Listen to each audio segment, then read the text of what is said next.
క్రీస్తునందు ప్రియమైన వారులారా, ఉదయకాల సమయంలో చేరి వచ్చినటువంటి మీకందరికీ కూడా ప్రభు నామములో ప్రత్యేకమైన వందనాలు తెలియజేస్తూ ఉన్నారు. దేవుడి యొక్క మహాకృపను బట్టి మరొక పునరుత్థాన దినమందు దేవుడు సజీవంగా మీ మధ్యలో ఉంచి దేవుని యొక్క వాక్యాన్ని చెప్పడానికి దేవుడిచ్చినటువంటి మరొక అవకాశాన్ని బట్టి దేవునికి స్తుతులు, దేవునికి వందనములు, దేవునికి తెలియజేస్తూ ఉన్నా.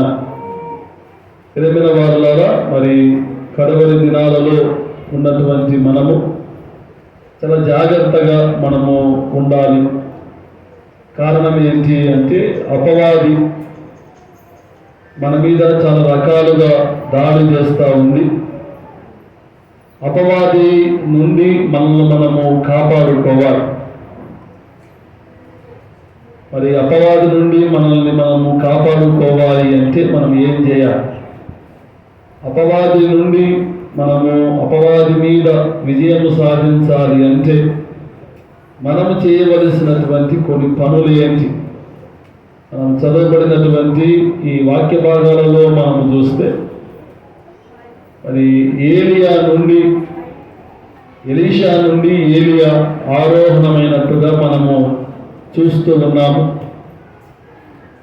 మరి ఏలియా వెళ్ళేటువంటి సమయంలో ఎలీషా, అయ్యా నీకు ఇచ్చినటువంటి ఆత్మలో నాకు 2 పాలు కావాలి అని అడిగినప్పుడు, మరి ఏలియా మీద ఉన్నటువంటి దుప్పటి కింద వేసినప్పుడు ఆ దుప్పటి ఎలీషా మీదికి వచ్చినప్పుడు దేవుని యొక్క ఆత్మ అతన్ని కమ్ముకున్నట్లుగా మరి వాక్యము చూస్తూ ఉన్నా. ఏలియా జీవితంలో అనేకమైన సవాళ్ళను ఎదుర్కొన్నాడు. అనేక విషయాల మీద ఎలీషా విజయాన్ని సాధించినట్లుగా మన వాక్యంలో చూస్తూ ఉన్నాం.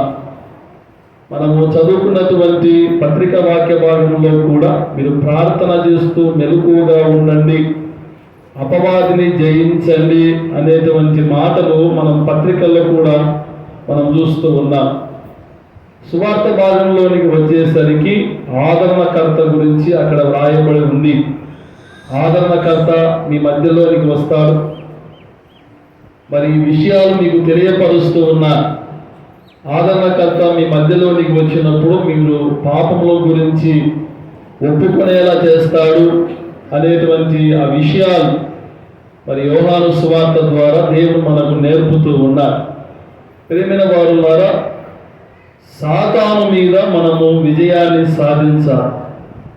సాతాను మీద విజయాన్ని సాధించాలి అని అంటే మనము కొన్ని మాటలను దేవుని యొక్క వాక్యం ద్వారా మనం నేర్చుకుందాం. ఉదయకాల సమయంలో ప్రియమైన వారులారా, దినవృత్తాంతములు 2వ గ్రంథము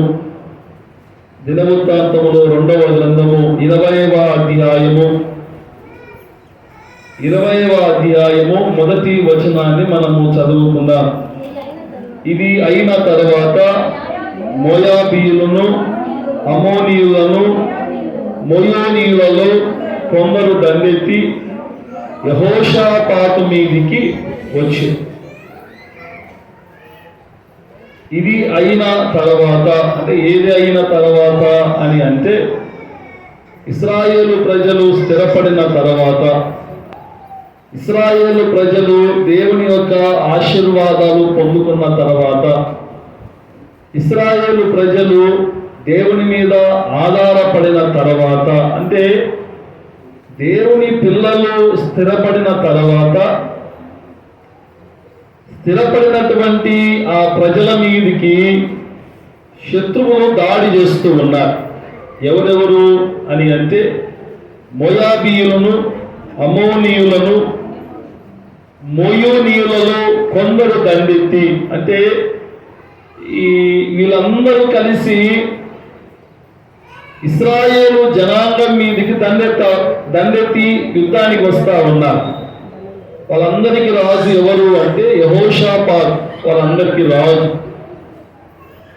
మన క్రైస్తవ జీవితంలో మనము కూడా చాలా సంతోషంగా ఉన్నప్పుడు, చాలా ఆనందంగా ఉన్నప్పుడు, మన కుటుంబాలలో ఏ సమస్య లేదు అని మనము అనుకున్న ప్రతిసారి కూడా ఏదో ఒక అపవాది, ఏదో ఒక అనారోగ్యం, ఏదో ఒక సమస్య మన మీదికి దాడి చేస్తూ ఉంటారు కదండి. అంటే మనము సంతోషంగా ఉండటము సాతాను దానికి ఇష్టం ఉండదు.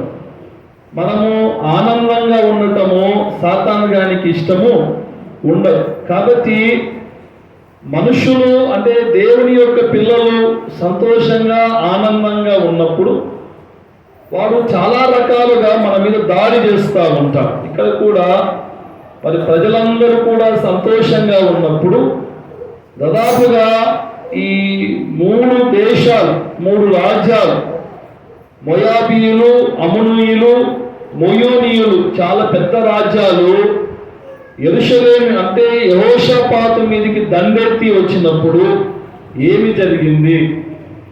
యుద్ధము రావాల్సినటువంటి స్థితిలో, యుద్ధము జరగాల్సినటువంటి స్థితిలో యెహోషాపాతు ఏమి చేశాడు?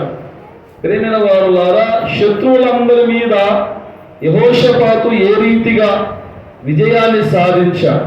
మనము కూడా సాతాను మీద విజయము సాధించినప్పుడే ముందు ఆశీర్వాదాలకు మనం కర్తలుగా చేయబడతాం. మరి యెహోషాపాతు మీదికి అంత సైన్యం వచ్చినప్పుడు యెహోషాపాతు ఏమి చేశాడు? మనం కూడా చేయవలసినటువంటి కొన్ని పనులు ఏంటి అని మనము ఈ గ్రంథంలో లేదా ఈ అధ్యాయంలో ఉన్నటువంటి వాక్యాలను ఆధారము చేసుకొని కొన్ని మాటలను మనం నేర్చుకుందాం ఉదయకాల సమయంలో. మొట్టమొదటిగా ఈ యెహోషాపాతు ఏం చేస్తా ఉన్నాడు అని మనం చూస్తే 3వ వచనాన్ని చూస్తే, అందుకు యెహోషాపాతు భయపడి యెహోవా యొక్క విచారించుటకు మనస్సు నిలుపుకొని యూదా అంతటా ఉపవాస దినము ఆచరింపవలనని చాటింపగా కదా. నేను చాలాసార్లు చెప్పాను, యాకోబు యొక్క 12 గోత్రాలు రెహబాబు కాలంలో 2గా డివైడ్ అయిపోయాయి. 10 రాజ్యాలను ఇశ్రాయేలు రాజ్యం అన్నారు, 2 రాజ్యాలను యూదా రాజ్యము అని అన్నారు కదా. ఇశ్రాయేలు రాజ్యానికి 10 రాజ్యాలకు ఒక రాజు పరిపాలన చేస్తూ ఉన్నాడు. ఈ 2 గోత్రాలను కలిపి యూదా గోత్రం అన్నారు కదా. ఈ 2 గోత్రాలకు యెహోషాపాతు రాజుగా చేస్తూ ఉన్నాడు. ఈ శత్రువులందరూ యెహోషాపాతు మీదికి వచ్చారు అనే విషయం తెలియగానే యెహోషాపాతు ఏం చేస్తా ఉన్నాడు అని అంటే, యూదా అంతటా ఉపవాస దినాన్ని చాటింపు చేసి 6వ వచనంలో మనము చూస్తే, మా పితరుల దేవా యెహోవా, నీవు ఆకాశమందు దేవుడవై ఉన్నావు, అన్యజనుల రాజ్యములను ఏలువాడవు నీవే, నీవు బాహుబలము గలవాడవు, పరాక్రమము గలవాడవు, నిన్ను ఎదిరించుట ఎవరికి నీ బలము చాలదు కదా. ఈ యెహోషాపాతు ఏం చేస్తా ఉన్నాడు అంటే దేవుణ్ణి మహిమపరుస్తూ ఉన్నాడు. మొట్టమొదటిగా ఏం చేస్తా ఉన్నాడు అమ్మా? ఏం చేస్తా ఉన్నాడు? దేవుణ్ణి ఏం చేస్తా ఉన్నాడు? మహిమపరుస్తూ ఉన్నాడు. అతని మీదికి శత్రువులు రాబోతూ ఉన్నారు. శత్రువులు రాబోతున్నటువంటి సమయంలో యెహోషాపాతు ఏం చేస్తా ఉన్నాడు అంటే దేవుణ్ణి మహిమపరుస్తూ ఉన్నాడు. ఎలాగ మహిమపరుస్తూ ఉన్నాడు? అయ్యా మా దేవా యెహోవా, నీవు ఆకాశమందు దేవుడవై ఉన్నావు, అన్యజనుల రాజ్యములను ఏలువాడవు నీవే, నీవు బహుబలము గలవాడము, పరాక్రమము గలవాడము, నిన్ను ఎదురించుటకు ఎవరికి బలము చాలు. దేవుణ్ణి మనం ఏం చేయాలి అంటే మహిమపరచాలా. ఎలాగ మహిమపరచాలా? ఎవరినైనా ఒక పెద్ద ఆయనను, అన్నా మీకు ఎంతమంది పిల్లలు అని అంటే ఆయన ఏమంటాడు అంటే ఇట్లా అని చెమట చిందించి, బాబు నేను చెమట చిందించి 9 మంది పిల్లలు అన్నా అంటాడు. ఏమా 9 మంది ఏం కన్నాడంట? పిల్లలు కన్నాను బాబు నేను అంటాడు. నేను అనేటువంటి మాట మనం ఎప్పుడు మాట్లాడకూడదు. ఏమనాలా అని అంటే దేవుని ద్వారా దేవుడు నాకు పిల్లలను 9 మంది దేవుడు నాకు ఇచ్చాడు బాబు అని అన్నారు. అప్పుడు దేవుని నామం ఏం చేయబడుతుంది? మహిమపరచబడుతుంది కదా. గర్భఫలము ఎవరిచ్చు బహుమానము? నువ్వు కష్టపడితే ఇచ్చే బహుమానంగా, దేవుడిచ్చేటువంటి బహుమానం. కాబట్టి నీ పిల్లల విషయంలో నాకు దేవుడు 9 మంది పిల్లలను దేవుడు ఇచ్చాడు అని అంటే ఆ మాటల ద్వారా దేవుని నామం ఏం చేయబడుతుంది? మహిమపరచబడుతుంది. ఏనా నీకు మంచి ఉద్యోగం వచ్చిందంట కదా అనగానే, అవును బాబు రాత్రింబగలు చదివి కష్టపడి సంపాదించే ఉద్యోగం అంట. నువ్వు సంపాదించే ఉద్యోగంగా దేవుడు నీకు ఇస్తేనే అది నీకు ఆ ఉద్యోగం గుర్తుపెట్టుకో. నువ్వు ఎప్పుడైనా సరే నీకు ఉద్యోగం ఎలాగ వచ్చింది అని అంటే, దేవుని వలన నాకు ఉద్యోగం వచ్చింది అని అంటే, నీకు దేవుడు ఇచ్చినందుకు దేవుని నామం ఏం చేయబడాలా? మహిమపరచబడాలా కదా. అంటే నువ్వు ఏమి చేసినా, నువ్వు ఎక్కడ కూర్చున్నా, నువ్వు ఎన్ని రోజులు బ్రతికినా, ఎవరి ద్వారా బ్రతుకుతూ ఉన్నావు అంటే నీ ద్వారా నువ్వు ఏమి బతకడంలా. ఎవరి ద్వారా బ్రతుకుతూ ఉన్నావు?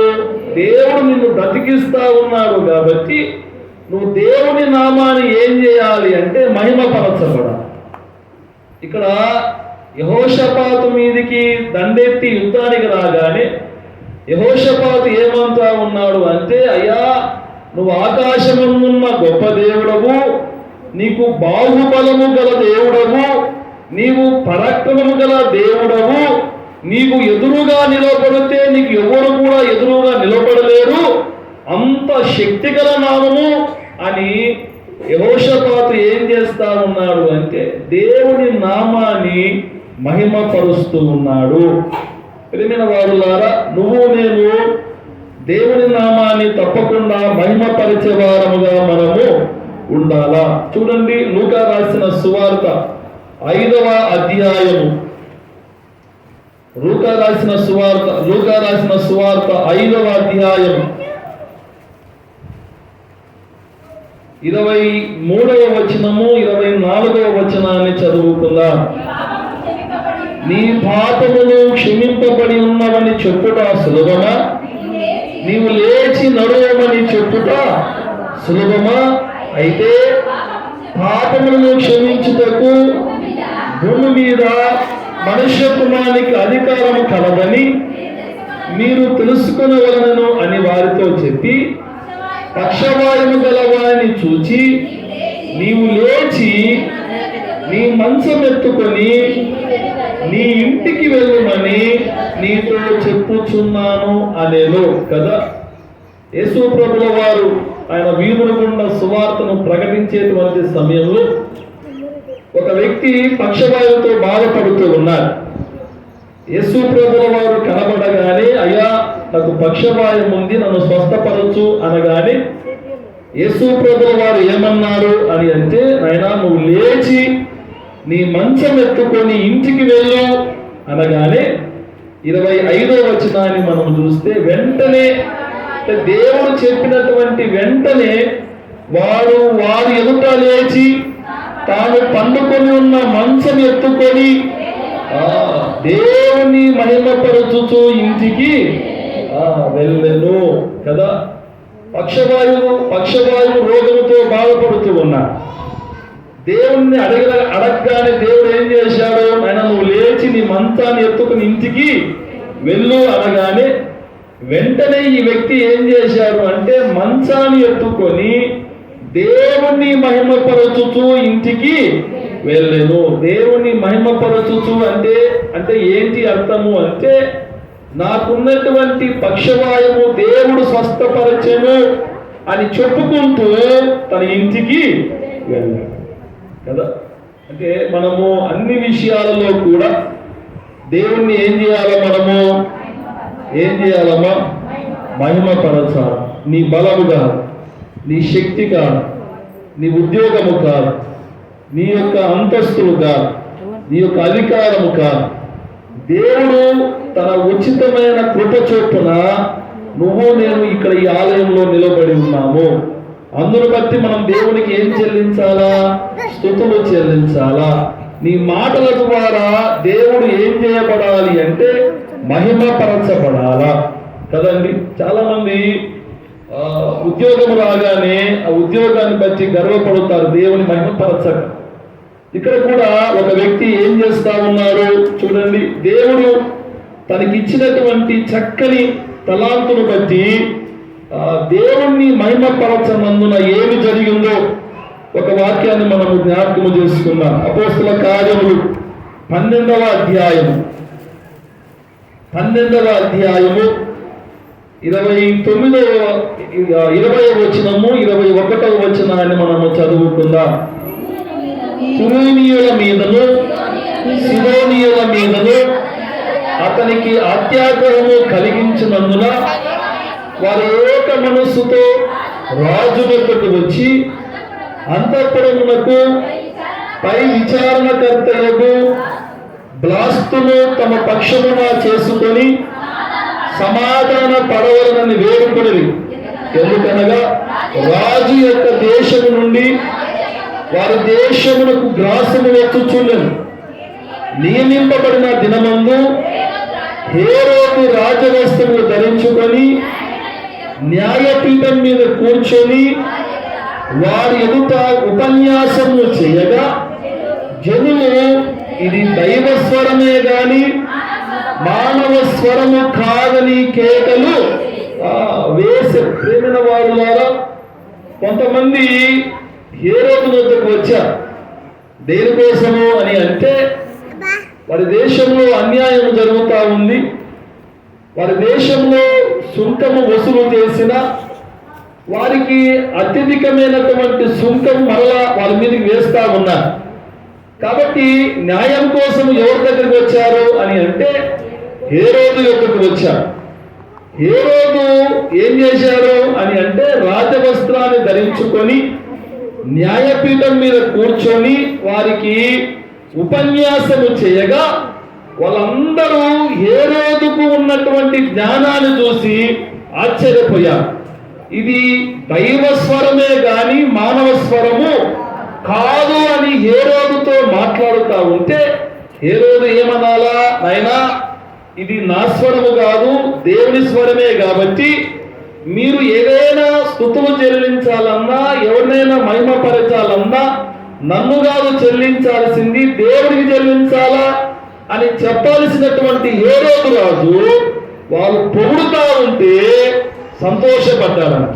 అబ్బా, నన్ను పొగుడుతా ఉన్నారు, నన్ను నాలో దేవుణ్ణి చూసుకుంటా ఉన్నారు, నాకు ఇంతకంటే ఏం కావాలా అని తనను తాను హెచ్చించుకోవడం ప్రారంభం చేసినప్పుడు దేవదూత అతని మొత్తగా పురుగులు బట్టి చచ్చెను అనేటువంటి కారణం ఏంటి?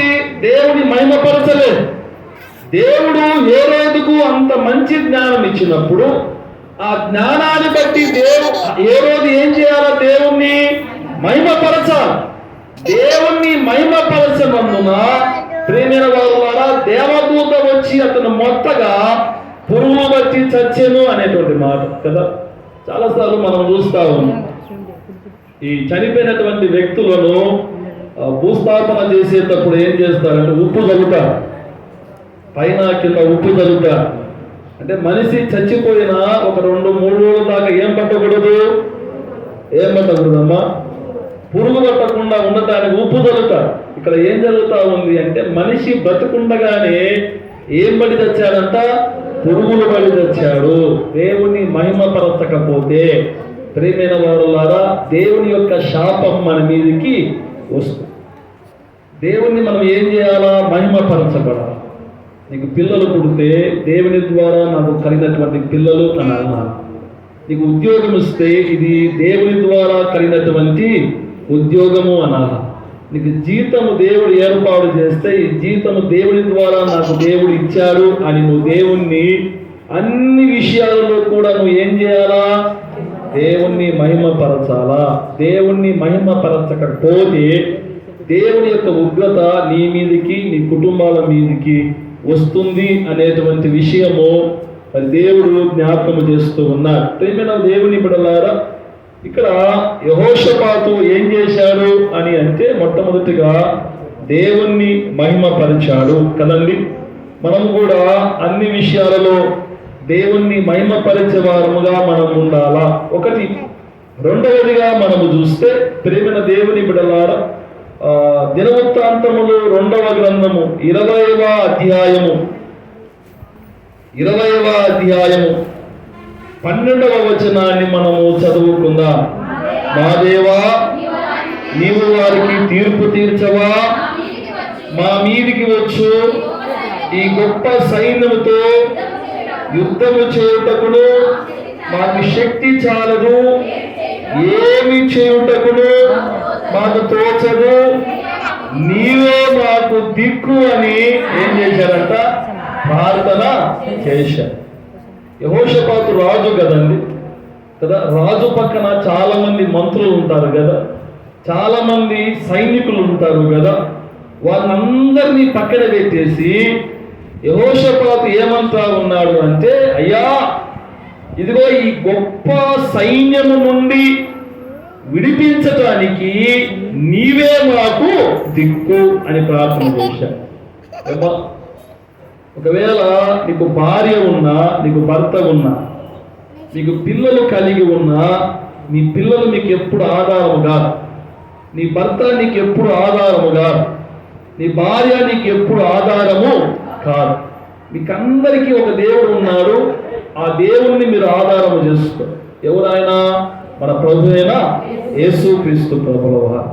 ఈ లోకంలో ఎవరినైనా ఎంతమందినైనా మోసం చేయొచ్చు, కానీ మోసం చేయనటువంటి దేవుణ్ణి మీరు ఆధారము చేసుకుంటే మీ జీవితాలు ఆశీర్వాదకరంగా దేవుడు మారుస్తాడు అనేటువంటి విషయము దేవుడు జ్ఞాపకము చేస్తా ఉన్నాడు. యెహోషాపాతు తన మీదికి వచ్చేటువంటి సైన్యాన్ని చూసి భయపడి, అయ్యా ఈ సైన్యం మీదికి యుద్ధం చేయటానికి మాకు శక్తి చాలదు, మా దగ్గర శక్తి లేదు, కాబట్టి ఈ యుద్ధంలో నుంచి మాకు విజయాన్ని సాధించాలి అంటే నీవే దిక్కు అని దేవునికి ప్రార్థన చేశారు.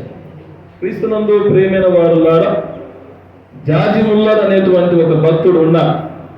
దాదాపుగా 120 సార్లు బైబిల్ గ్రంథాన్ని చదివినటువంటి గొప్ప ప్రసంగికుడు.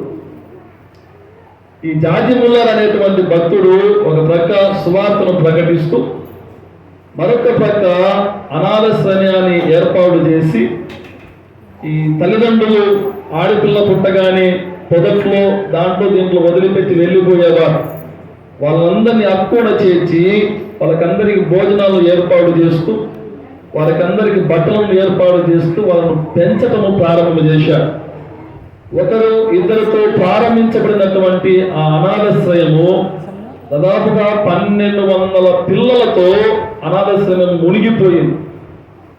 విస్తారమైనటువంటి సేవాభారం, ఆ సేవాభారం ద్వారా వచ్చినటువంటి డబ్బులన్నీ కూడా అనాథ పిల్లలను పోషించేవారు జార్జ్ ముల్లర్ గారు. ప్రియమైన వారులారా, ఒకరోజు చాలా దూరం మీటింగ్స్కు పిలుచుకున్నప్పుడు చాలా దూరంగా మీటింగ్స్కి వెళ్ళి 3 రోజుల తర్వాత మళ్ళీ ఇంటికి వచ్చేటప్పుడు రాత్రి 9-9:30 సమయంలో పిల్లలందరూ కూడా రోడ్డు మీదకి వచ్చి కూర్చున్నారు.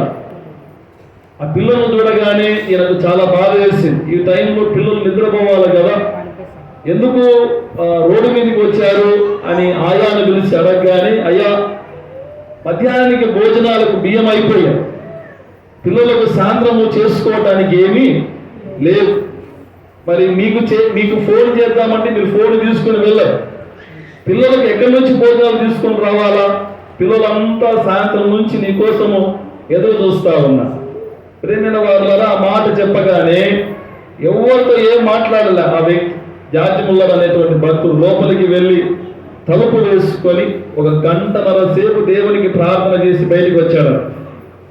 ప్రార్థన చేసి బయటికి రాగానే బయట పిల్లలు ఎవరు లేరు. మరలా ఆయాను పిలిచారు, అమ్మా పిల్లలందరూ ఉన్నారు కదా, ఎక్కడ పోయారు అని అంటే, అయ్యా వాళ్ళు భోజనాలు కడుపుండా తిని వెళ్ళి పనుకున్నారన్నారు. వీళ్ళకి భోజనాలు ఎక్కడి నుంచి వచ్చాయి?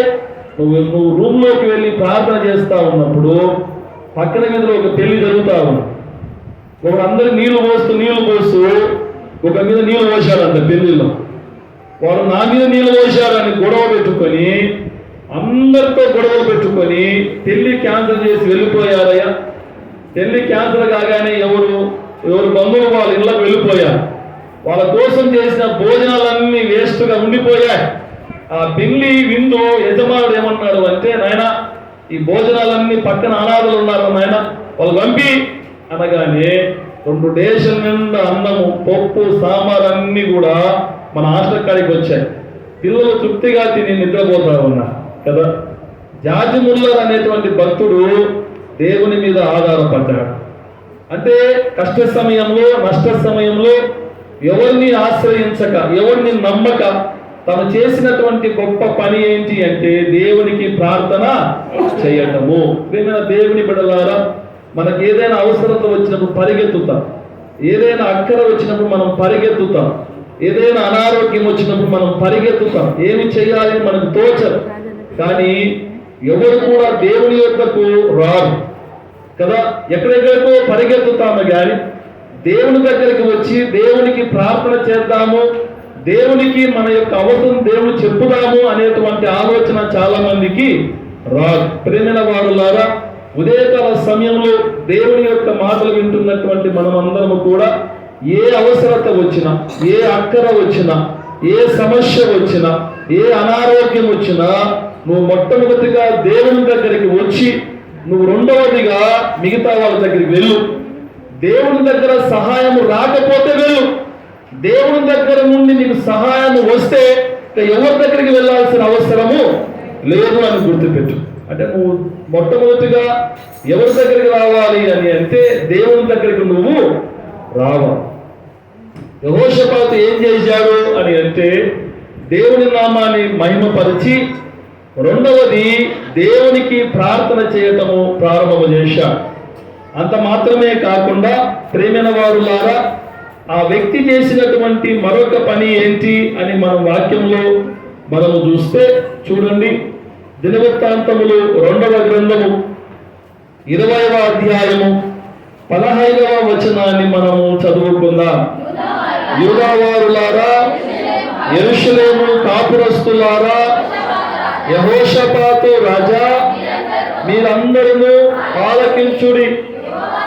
యెహోవా సెలవిచ్చినదేమనగా, ఈ గొప్ప సైన్యమునకు మీరు భయపడుకుని జరియకుడి. ఈ యుద్ధము మీరు కాదు, దేవుడే జరిగించును కదా. యెహోషాపాతు ఏం చేశాడు అంటే దేవునికి ప్రార్థన చేశాడు. దేవునికి ప్రార్థన చేయగానే దేవుడు ఏం చేశాడు అని అంటే, యహాజీయేలు అనేటువంటి ఒక లేవీయుణ్ణి యెహోషాపాతు దగ్గరికి పంపించాడు. ఏమని పంపించారు అంటే, యెహోషాపాతా, నువ్వు భయపడతా ఉన్నావు, భయపడద్దు. నువ్వు జడిస్తా ఉన్నావు, జడియొద్దు. కారణం ఏంటి అంటే, యుద్ధము చేసేది నువ్వు కాదు, నీ తరపున దేవుడే యుద్ధము చేస్తా కదండి. ఎప్పుడైతే ఆ లేవీయుడు అయిన ఆ యొక్క వ్యక్తి యెహోషాపాతుకు చెప్పాడు, వెంటనే యెహోషాపాతు ఏం చేశాడు అంటే, ఆ వ్యక్తి చెప్పినటువంటి మాటను విన్నట్లుగా మన వాక్యంలో చూస్తూ ఉన్నాం. అంటే ఆ రాజు కంటే ఆ వ్యక్తి చెప్పిన వాడు చిన్నవాడే, కానీ రాజు ఆ చిన్నవాడు చెప్పినటువంటి మాటను నమ్మాడు కదండి. నయమాను ఇంట్లో చిన్న పాప ఉంది కదా, ఆ పాప రాజుతో అంటా ఉంది, అయ్యా పక్కన ఒక దేశంలో ఎలీషా అనే ప్రవక్త ఉన్నాడు, అదిలో అతని దగ్గరికి నువ్వు వెళితే నీకున్నటువంటి కుష్ఠరోగం అంతా పోతుంది అనగానే నయమాను ఏం చేశాడు అంటే, ఆ చిన్న పిల్ల మాట విని ఎలీషా దగ్గరికి నయమాను వెళుతాడు కదా. ఇక్కడ కూడా యెహోషాపాతు ఏం చేశాడు అంటే, తన వయస్సులో చిన్నవాడు నాకు చెప్పినవాడు చిన్నవాడు అయినప్పటికీ కూడా చెప్పింది దేవుని మాట కాబట్టి దేవుని మాటకు లోబడి యెహోషాపాతు ఉన్నట్లుగా దేవుడి యొక్క వాక్యంలో మనం చూస్తూ ఉన్నాం. ప్రియమైన వారులారా, చాలా మంది దేవునికి ప్రార్థన చేస్తారు కానీ చాలా మంది దేవుని మాట వినరు. చాలా మంది దేవునికి ప్రార్థన చేస్తారు కానీ చాలా మంది దేవునికి లోబడి వాళ్ళు జీవించలేరు.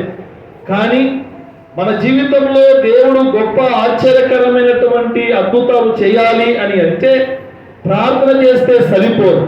ప్రార్థనతో పాటు దేవుడు చెప్పేటువంటి ప్రతి మాటకు నువ్వు లోబడి జీవించాలి. దేవుడు చెప్పేటువంటి ప్రతి మాటను నువ్వు అర్థము చేసుకొని ముందుకు వెళ్ళాలి. అప్పుడే నీ జీవితంలో దేవుడు గొప్ప కార్యములు దేవుడు చేస్తాడు అనేటువంటి విషయాన్ని మరి దేవుడు జ్ఞాపకం చేస్తూ ఉన్నాడు. ప్రియమైన వారులారా, ఈ రాజు మరొక పని చేశాడు. అంటే శత్రువులందరూ అతని మీదికి వచ్చేటువంటి సమయంలో ఈ రాజు చేసినటువంటి మరొక పని ఏంటో చూడండి. దినవృత్తాంతములు 2వ గ్రంథము 20వ అధ్యాయము 21వ వచనము 22వ వచనాన్ని మనము చదువుకుందాం. మరియు అతడు జనులను హెచ్చరిక చేసిన తర్వాత యెహోవాను స్తుతించుటకు గాయకులను ఏర్పరచెను. చాలు చూడండి, యుద్ధానికి వెళ్ళాలా? యుద్ధానికి వెళ్ళేటువంటి సమయంలో ఈ రాజు ఏం చేస్తా ఉన్నాడమ్మా? యుద్ధానికి ఎవరు కావాలా? సైన్యులు కావాలి. కానీ ఈ రాజు ఏం చేస్తా ఉన్నాడు అంటే దేవుణ్ణి స్తుతించటానికి ఎవరికెవరికైతే పాటలు వస్తాయో గాయకులందరినీ ఏర్పాటు చేస్తా ఉన్నాడు. ఏర్పాటు చేసి 22వ వచనాన్ని మనం చూస్తే వారు పాడుటకును స్తుతించుటకును మొదలు పెట్టగా యెహోవా యూదా వారి మీదికి వచ్చిన అమోనీయుల మీదను మోయాబీయుల మీదను షెయీరు మన్య వాసుల మీదను మాతృకాండము పెట్టెను కనుక వాళ్ళందరూ ఏం చేయబడ్డారంట? హతము చేయబడ్డారు. దేవుని నామానికి మహిమ కలుగును గాక. ఆమేన్. యుద్ధానికి సైనికులను ఏర్పాటు చేయకుండా యెహోషాపాతు ఏం చేస్తా ఉన్నాడు అంటే గాయకులను ఏర్పాటు చేసి దేవుణ్ణి స్తుతించడం ఎప్పుడైతే ప్రారంభం చేశాడో దేవుడు ఏం చేశాడు అంటే యెహోషాపాతు తరపున యుద్ధము చేసి, ప్రేమైన వారులారా, యెహోషాపాతు యుద్ధానికి వెళ్ళక ముందే దేవుడు వారినందరినీ ఏం చేశాడంట? హతము చేసినట్లుగా వాక్యము సెలవిస్తా ఉంది. ప్రేమైన దేవుని బిడ్డలారా, మరి దేవుని యొక్క వాక్యం అనేటువంటి మనమందరము కూడా సంతోషంలో దేవుని స్తుతిస్తా ఉన్నాం, మంచిదే. కానీ కష్టంలో, నష్టంలో, వ్యాధులలో మనం దేవుణ్ణి ఏం చేసేవారముగా ఉండాలా? స్తుతించేవారంగా ఉండాలి. శత్రువు నీ మీదికి వచ్చినప్పుడు, సాతాను నీ మీదికి వచ్చినప్పుడు, సాతాను నీ మీద దాడి చేసినప్పుడు నువ్వు జడేయకుండా, భయపడకుండా నువ్వు ఏం చేయగలగాలి అంటే దేవుణ్ణి స్తుతించగలిగితే దేవుడు నీ తరపున ఉండి నీ తరపున యుద్ధము చేసి నీకు దేవుడు విజయాన్ని ఇవ్వటానికి దేవుడు సిద్ధముగా ఉన్నాడు అనేటువంటి విషయము మరి దేవుడు జ్ఞాపకము చేస్తూ ఉన్నాడు. ప్రియమైన వారులారా, పౌలు శీలలు ఖైదీగా బంధించబడ్డారు. ఖైదీగా బంధించబడినటువంటి పౌలు శీలలు ఎక్కడ కూర్చొని ప్రార్థన చేశారు? చెరసాలలో కూర్చొని దేవుని స్తుతించగానే దేవుడు చెరసాలను బద్దలు చేసి వాళ్ళకు ఉన్నటువంటి సంఖ్యలను దేవుడు తెంచి వేసినట్లుగా వాక్యము సెలవిస్తా ఉంది. నువ్వు దేవుని స్తుతించాలి. అన్ని విషయాలలో దేవుని స్తుతించాలి.